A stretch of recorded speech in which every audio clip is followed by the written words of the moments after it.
Hello, BMP Nation. I am Matt Seba, your host of this, the Based Marriage Podcast.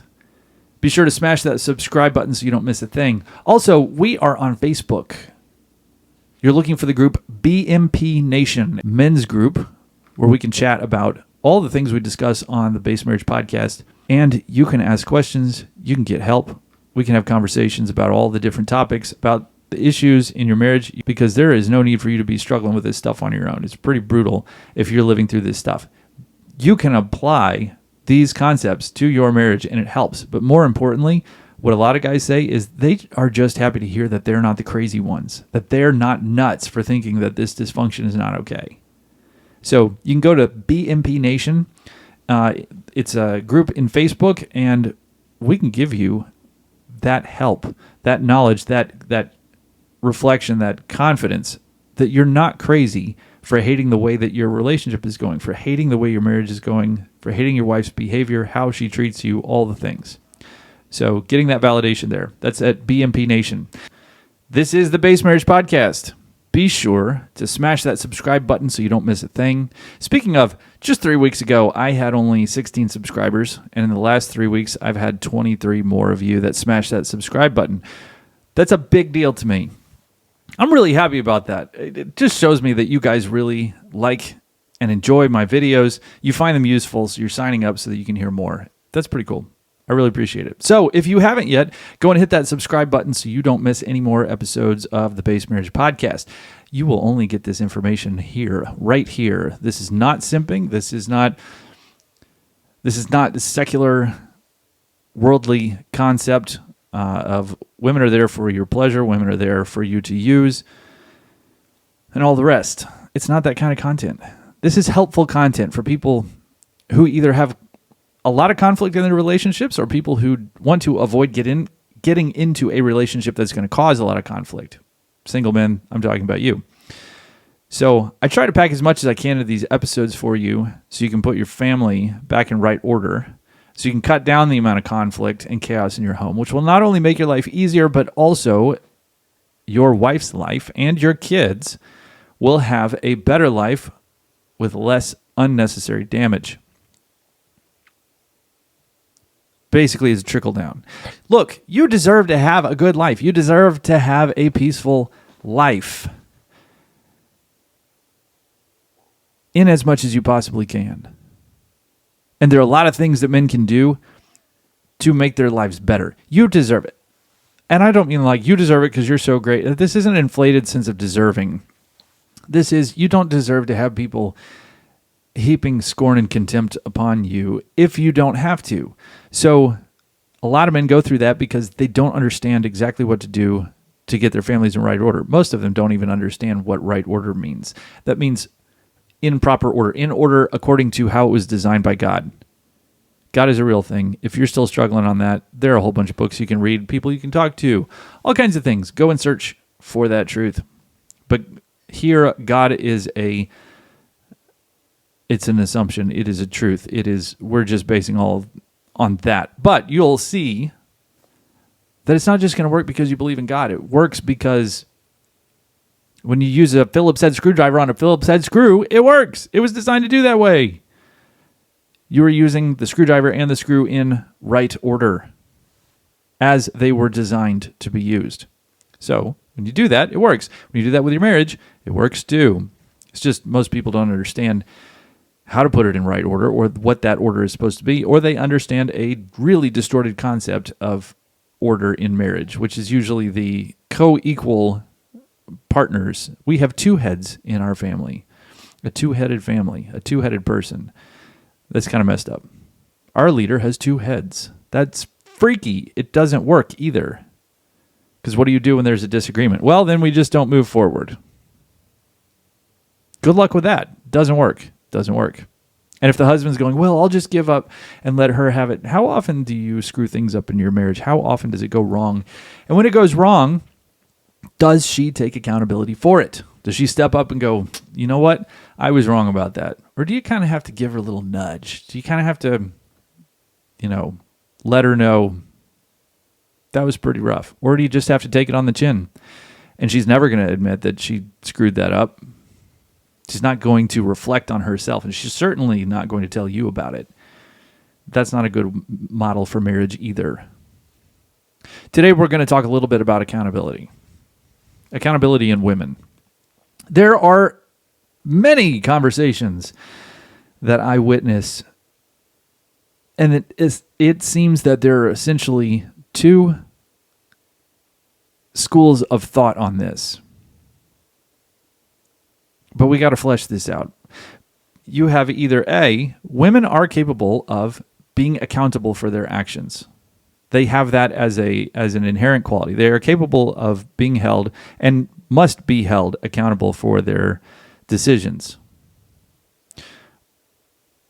Or B, women are incapable of being accountable for their own decisions and thus must be protected from themselves. So the first one, women are accountable for their decisions.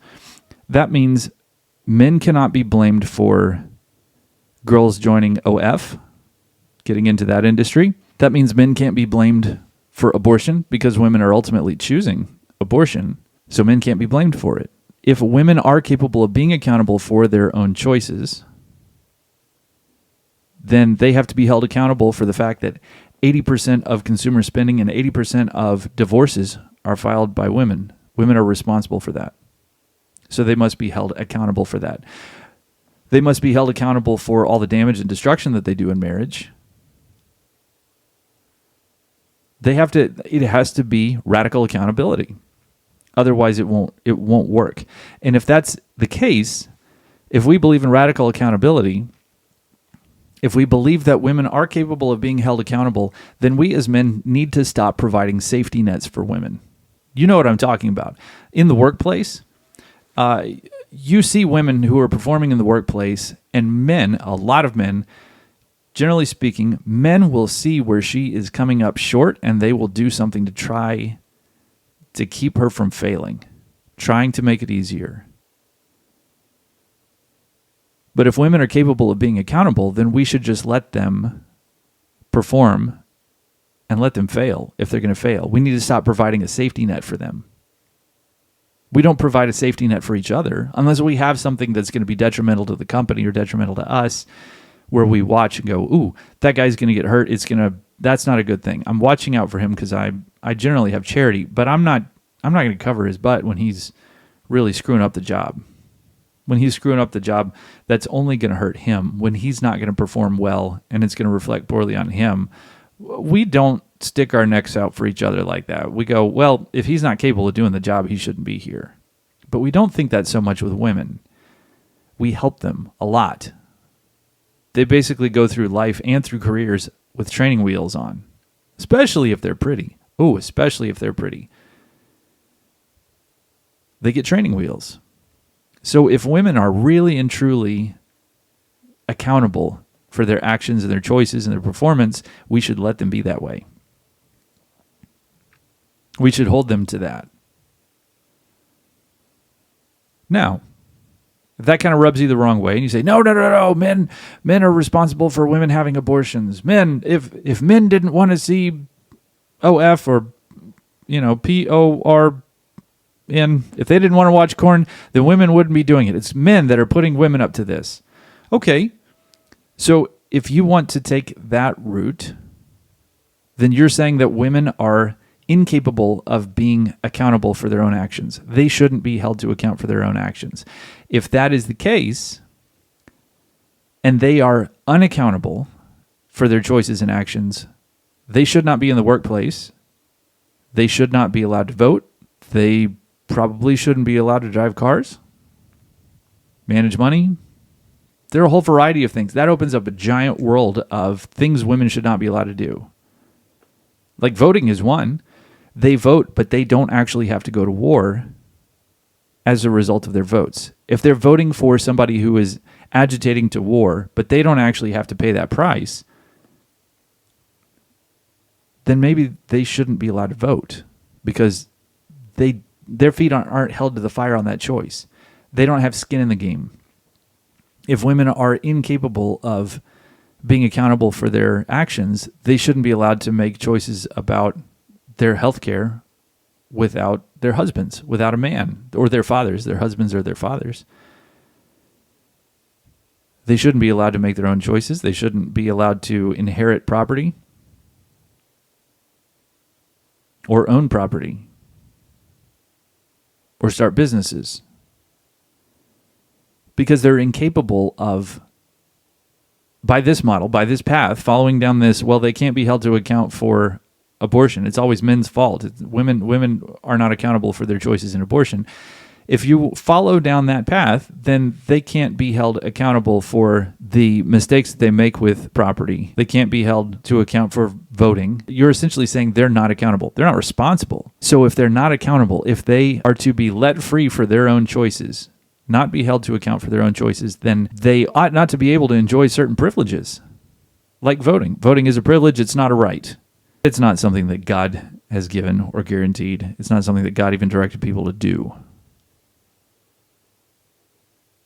So, and all of those of you who are really interested in the Sola Scriptura, find for me where in a Sola Scriptura model you find voting, and that voting is a right, and that democracy is a right, and all the rest. Just saying. It was actually monarchy that God established. Anyways, so women, accountability, unaccountability. Essentially, it boils down to this, and this seems to be observable. Women must be protected from themselves. It seems to be, at least generationally true, at least for the people alive today, it seems to be in the Western world that women lack accountability. They lack autonomy. They might know a thing that is dangerous, like fighting a guy in an MMA match or a volleyball with a guy dressed as a girl on the other team. But they do it anyway. And they know they're going to get destroyed, but they do it anyway. They're acting contrary to their own best interest, and they know they're doing that, but they can't say no. They know a thing is creepy, like that guy dressed as a girl that joined the sorority in Wyoming. I think it was Wyoming State University or something. He lived in the sorority house. And the girls kept complaining, oh, this is really creepy. What do I do? They told their families, and they tried to sue, and they tried to get the sorority to kick the guy out, like the sorority administration and the college, and they wouldn't kick the guy out. But the girls stayed there in the house with him anyways. They do it anyways. This is contrary to my best interest. This is not good for me, being around a guy, living in a house with a guy, especially one who's creepy like that dude was. This is not good for me, but I'm going to do it anyway because I want to be in the sorority. They're choosing to stay in that house with that guy. They're choosing it. They know this is contrary to their best interest, and they do it anyway. They know a male might maim or kill them in those competitive sports, but they compete anyway. They get into relationships with guys who are covered in red flags, screaming abuse, and they get into it and stay in those relationships anyway. Women of both sexes scream, where are the men? They're at home. They're browbeaten in submission. They're being supportive of their wives and daughters. She doesn't want to leave the sorority, so he's supportive because that's what we as men are told to be. We're told to be supportive. And if we're not, then whatever woman will both scold and belittle us, and then she'll play the victim card to get him to cave against his better judgment. The dads in the Wyoming dude in the sorority case are acting against their best interest as well. They're sitting there watching their daughters. They're being moral support for their daughters in choosing the wrong choice. There are basically two solutions that I've entertained if my daughter were in that situation. A, go, yeah, you're coming home. Nope. There's no conversation about it. You're coming home. You're not living in that sorority house with that dude. Or B, me and some buddies are going to show up, and that dude will not be there anymore. Period. I mean, I'm not afraid of jail.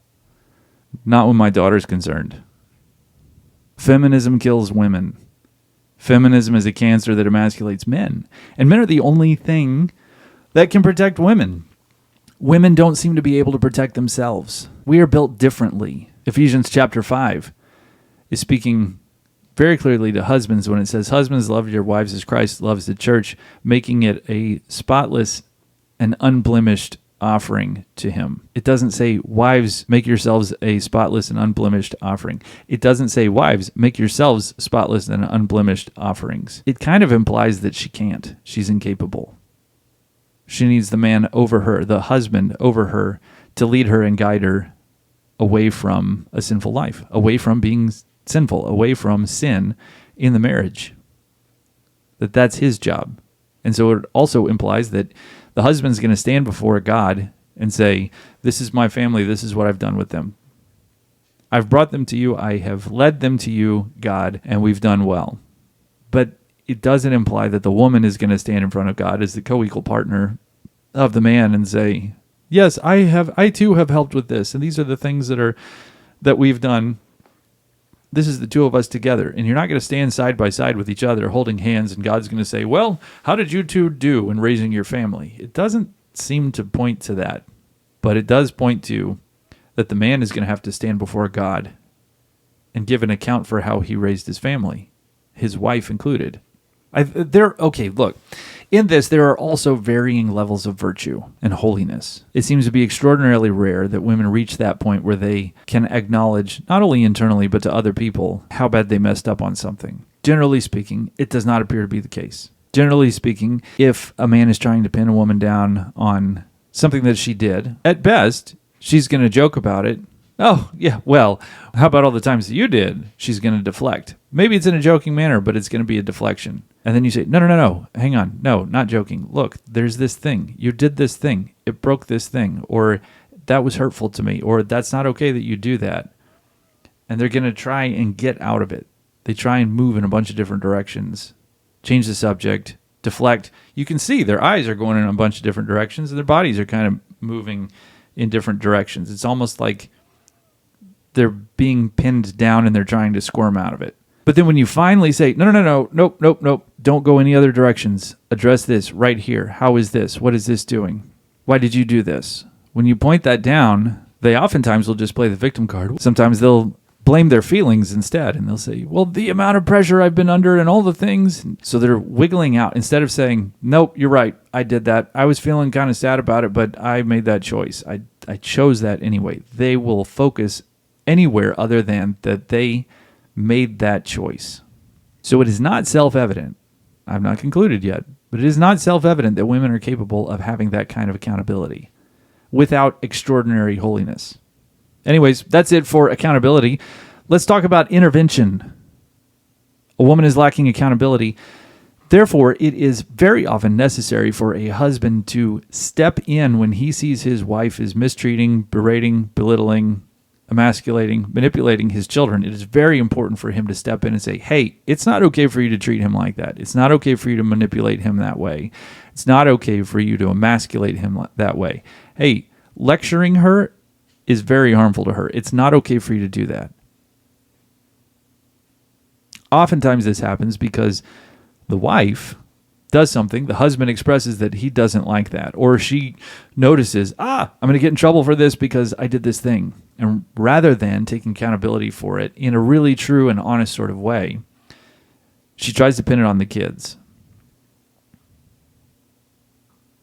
And husbands, it is necessary for you to step in and say, hey, that's not okay for you to talk to them that way. It's not okay for you to talk to him. It's not okay for you to talk to her that way.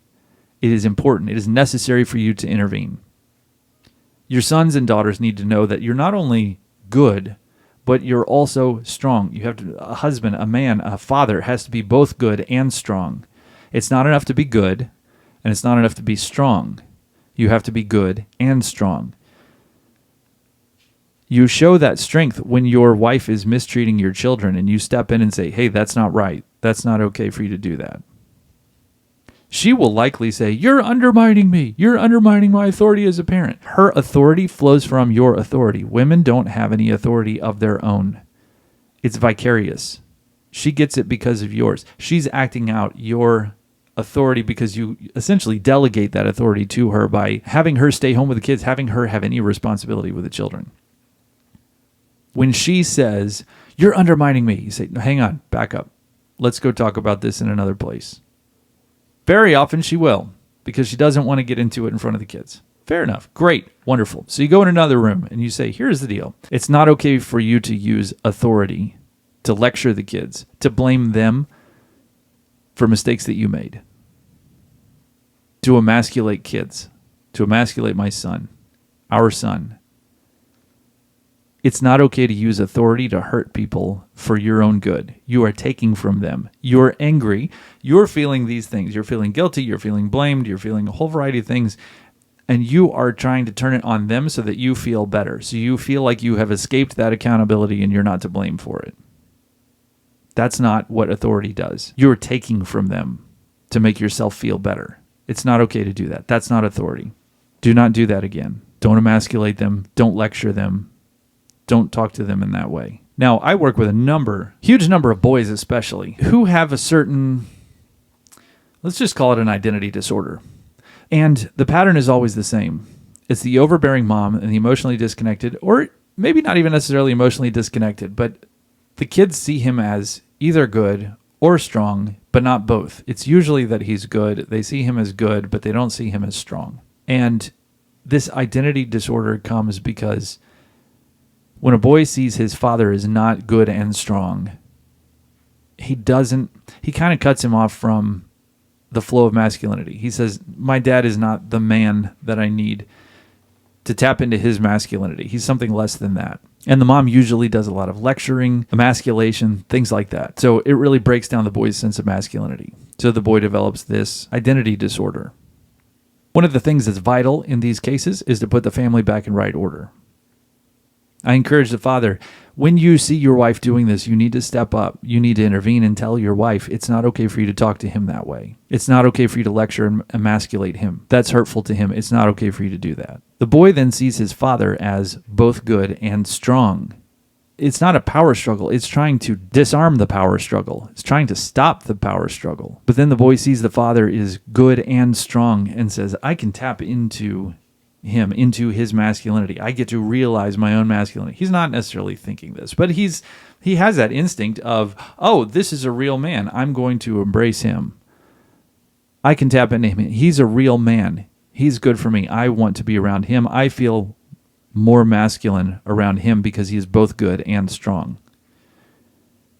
It's the fathers that don't intervene like that with the overbearing mothers. It's their sons that end up with this identity disorder, these problems. So it's very important, Dad, not only for you to intervene with your son, but also with your daughters as well, because it's crushing to a daughter. She'll have other problems, another identity disorder, maybe alcoholism. She might run away from home, all the other stuff. She might become very cold and callous.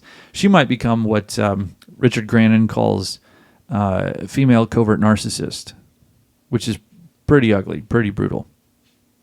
It's not good. It's actually pretty epidemic. But it's a pattern of behaving that women learn from each other.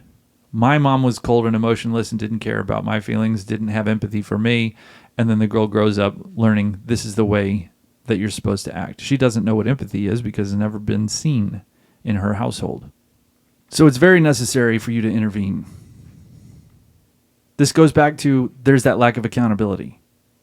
She is not going to be accountable for her own actions. She's not looking at herself and going, man, I really screwed that up. Okay, how can I actually fix this? Sometimes they feel guilty, so they try to do something to get rid of that guilt. Many times they'll go to confession, but they're not actually able to do anything of any value to fix this because they lack that accountability. Every time that they want to hold themselves accountable, they look to somebody else and go, well, but if she wasn't being so difficult that day, I wouldn't have blown up. Or, well, if my husband had treated me this way, that way, or whatever, I would have done that differently. I wouldn't have blown up at the kids. Well, I'm just under a bunch. They give themselves excuses. When men excuse themselves like that, they're picked on by other men.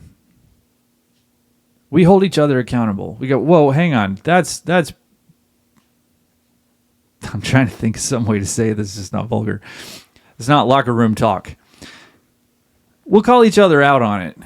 We expel men from men's spaces, from the workplace, from the conversation when men are not going to be accountable for their own stuff. We don't like them. We expel them. We push them away. But women don't do that. They excuse each other. They allow each other to excuse each other. They excuse themselves. They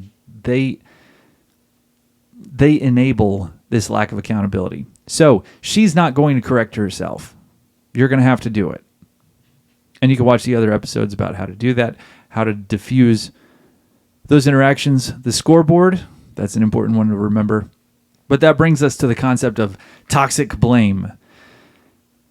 Basically, when something bad happens, and it can be something small, it can be, a ruined meal, a burned meal, or something else. And your wife, let's say it's your own mind, but your wife, yourself, your kids, whomever, if the first thing that you think of is who to blame, or it's not my fault, or it's somebody else's fault, you have a toxic blame problem in your family. That needs to get cut out immediately. It could be something like, no, kids, we can't watch a movie tonight because we got started on dinner pretty late, so we have to go to bed. Yeah, well, that was because my brother or my sister did this stupid thing earlier today, and that took up all our time, so we didn't get to have a movie night. The mind keeps going to this toxic blame. Everything has to be blamed on somebody else. That is absolutely toxic. There are just circumstances in life. Most of it is just the circumstances in life is why either bad things happen or you don't get to have the thing that you want. So, dads, it's your job because nobody else is going to do it. It's not necessarily your job as in the universe or God assigns it to you to weed out the toxic blame. It's just that the people that you live with are continuing to do the toxic blame, and they have not shown that they're going to take any accountability for it, or that they even know that A, toxic blame is toxic, or B, that this toxic blame stuff needs to be fixed and how to actually do that in an effective way. So, because you're listening to this podcast, whoever is listening, it's your job to say, hey, that's toxic blame. We're not even doing this. Get that blame nonsense out of your head. It's poison. It destroys your happiness. It destroys your family. It destroys your relationships. We're not going to play that blame game. But you have to stop the blaming. I suspect that a lot of you who are listening, when something happens or you say, hey, would you not do that anymore? And your wife turns around and blames you. Oh, well, if you didn't do this, then I wouldn't have done that. Oh, well, if you had been nicer to me, if you had done X, Y, Z, if the kids weren't so annoying, I wouldn't have done this. It's that toxic blame thing. You go, no. Hang on. Stop blaming. I asked you a simple thing. Please don't do this thing. All you have to do is say, sure, or okay, and move on from it. That's it. Don't blame anybody else. Don't try to escape accountability. Nobody's getting hurt here. All I'm saying is, please stop doing this thing. That's it. All you have to do is say, okay. The reason that many women do this is because they were taught blame in their families of origin. Go to Thanksgiving. Okay? Go to Thanksgiving. How do they act with their siblings? Do their siblings blame? Do they play the blame game? Do they go around the table? No, I didn't because you did. It's like a game of hot potato. You're watching this game go around, and everybody's trying not to get stuck with the blame. So everybody has to pass it around and blame somebody else so that they don't get caught with it. Because if they end up being the one blamed and they don't have a way to blame other people, then everybody makes fun of them. Yeah, it was your fault because you're stupid and blah, blah, blah, blah, blah. And it feels pretty awful to have all the other siblings in the family picking on you and making fun of you, and you are just stuck holding the potato. It feels awful. But then she brings this into the marriage. And guys, if you're doing this, you got to stop that crap. It's horribly toxic. You're going to spread that to your children. Then they're going to do it to their grandchildren. Then they're going to do that to their great-grandchildren until somebody wakes up and goes, this is crap. That's grandpa's dysfunction. We're not doing that in this household. Don't be that guy. You got to quit doing that. Get rid of the blame 100%. It destroys your family. It pits everybody against each other. A house divided cannot stand. And if you're blaming each other, you're dividing each other. You're dividing yourselves from each other. So identify that blame and say, hey, nope, we're not doing this blame thing. I asked you, please don't do this thing. Say, okay, and then move on. And just do the thing. As we've talked about before, she may be upset. She may be irritated. She may, scowl or grit her teeth or whatever and go on with the day. Don't try to make her happy. Don't try to make her happy. That says more about you than it does about her. Let her be angry. Let her be irritated. Let her grit her teeth and go, okay. Let her be unhappy. The two of you are not the same. The two of you have different identities. The two of you have different emotional experiences throughout the day, throughout your lives, and they are not going to match up most of the time. It is okay for her to be angry and for you not to do a dadgum thing about it. Perfectly okay, 100%. It is not your job to fix her problems. It is not your job to fix her emotions. It's not your job to provide a safety net under her so that she's not unhappy or that she's not disappointed, discouraged, irritated, angry, all the rest. That is not your job. She has those emotions. They belong to her. She must figure out what to do with them, how to self-soothe, how to calm. But she isn't going to learn any of those things if you keep solving the problem for her. So you just end up staying married to a child, because that's how a child acts. When they're upset, they take it out on other people or they pitch a temper tantrum. Do you want to be married to a child? No. Then stop solving her problems. Let her suffer through them. Show her, I'm not going to solve your stuff.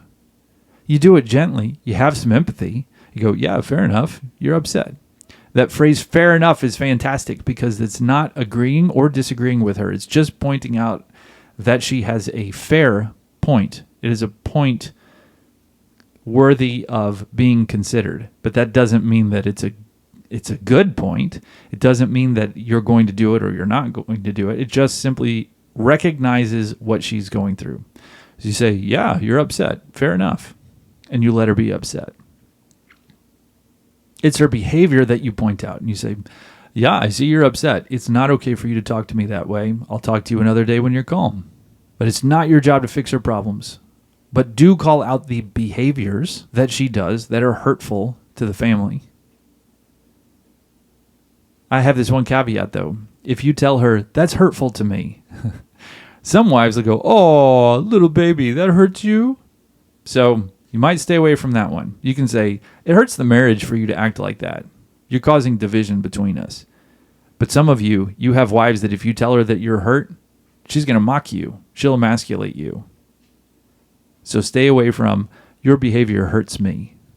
And instead stick with, it's not okay for you to talk to me that way. Who told you could talk to your husband that way? That's not okay. I'll talk with you another day when you're calm. You would never talk to your boss this way. Why do you talk to me that way? It's not okay for you to talk to me that way. I'll talk with you another day when you're calm. Stick with that. Okay, so that was a pretty full plate for today. Thank you again for listening. If you've made it this far, please smash that subscribe button. Hit the like button. Share this with a friend. If you don't want to watch this on YouTube, you can find it on all of your normal podcast apps. So it's listed on Apple Podcasts and Spotify, all of those little podcast apps. So if you'd rather listen in audio while you're driving to work or something, you can find me there. All right, thanks again for another great episode of the Base Marriage Podcast. You can also come and join me on Facebook. BMP Nation is the name of the group. This is a men's only group. I don't know if Facebook allows me to say that, but this isn't Facebook. This is YouTube. So men's only group for you guys, so that if you have questions, if you have issues, and you want to discuss those things, we can do that in the BMP Nation Facebook chat, Facebook group, Facebook community. Anyways, I hope to see you there. Y'all have a great day. God bless you. Goodbye.